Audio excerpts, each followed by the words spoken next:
இயேசு கிறிஸ்துவின் நாமத்தில் வாழ்த்துக்கள். இந்த நாளின் வார்த்தைக்கு நேராக கடந்து செல்லலாம். 1 சாமுவேல் புஸ்தகம் 16வது அதிகாரம் 7வது வசனம்.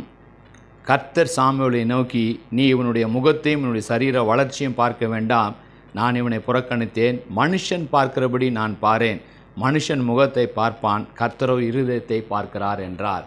இந்த நல்ல நாளில் மனிதர்கள் ஒரு வேளை புறத்தோற்றத்தை வைத்து நம்மை ஏமாற்றி விடுகிறதை பார்க்கிறோம். அநேக வேளையில் நாம் ஏமாந்து கூட போய் விடுகிறோம். மனிதர்களுடைய நடை உடை, மனிதர்களுடைய பழக்க வழக்கங்கள், பேச்சுகளை பார்த்து நம்ம ஏமாற்றி விடுகிறார்கள். நாம் ஏமாந்து போய் விடுகிறோம். ஆனால் கர்த்தர் சொல்லுகிறார், நான் இருதயத்தை பார்க்கிற கர்த்தர். மனுஷன் முகத்தை பார்ப்பான், ஆனால் நான் மனிதர்களுடைய இருதயத்தை நோக்கி பார்ப்பேன் என்று ஆண்டவர் சொல்லுகிறார். நம்முடைய வாழ்க்கையில் அமெரிக்க தேசத்தில் ஒரு பெரிய அதிபர் இருந்தார். அந்த அதிபர் ஒரு நாள் ஒரு பெரிய ஹோட்டலில் தங்கும்படி அவர் போய் ஹோட்டலில் எனக்கு ரூம் வேண்டும் என்று, அறை வேண்டும் என்று கேட்டாராம். கேட்கும்போது அவர் சாதாரண உடையில் போயிருந்தனால, அவர் அமெரிக்க அதிபர் என்பதை அந்த ஹோட்டலின் மேலாளர் அறியாதனால அவருக்கு ரூம் கிடையாது. இந்த 5 ஸ்டார் ஹோட்டலில் தங்குவதற்கு உங்களுக்கு இந்த இடத்துல அனுமதி இல்லை, உங்களுக்கு தகுதி இல்லை என்று சொல்லி ரூம் மறுத்து விட்டான். அவர் எதுவும் பேசிக்கொள்ளாமல் திரும்பி போக ஆரம்பித்தார்.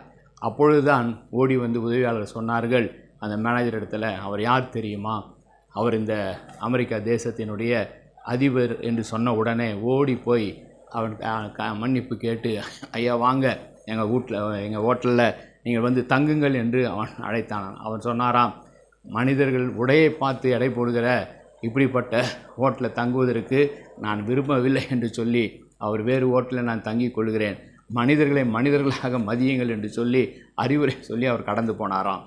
அப்படி தான் நம்முடைய ஆண்டவர் கூட, ஆண்டவர் நம்முடைய இருதயத்தை தான் பார்க்கிறார்.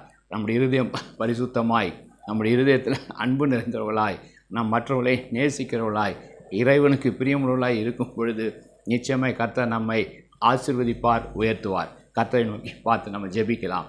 அன்பின் பிதாவே, நீர் எங்கள் இருதயத்தை பார்க்கிற ஆண்டவராக இருக்கிறீர்.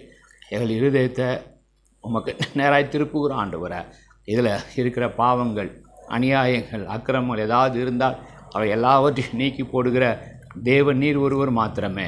உம்மிடத்தில் எங்களை தாழ்த்துகிறோம். இந்த நாளில் யாரெல்லாம் ஆண்டவரை இருதயத்தை திறந்து நீங்கள் வாங்க, எங்கள் இருதயத்துக்குள் நீங்கள் தங்குங்க, நீங்கள் வாசம் பண்ணுங்க என்று சொல்லுகிறார்களோ அவரை நீங்கள் ஆசீர்வதிக்க போகிறீங்க, வழிநடத்த போகிறீங்க. இருதயத்தை பார்க்குற கர்த்தர் நீராக இருக்கிறதுனால ஒவ்வொரு நாளும் அந்த உணர்வோடு உண்மை உத்தமமாய் பரிசுத்தமாய் இந்த உலகத்தை நாங்கள் ஜீவிக்க கிருபை செய்ய போகிறீங்க. நன்றி செலுத்துகிறோம். இயேசுவின் மூலமாக நல்ல பிதாவே, ஆமேன். God bless you.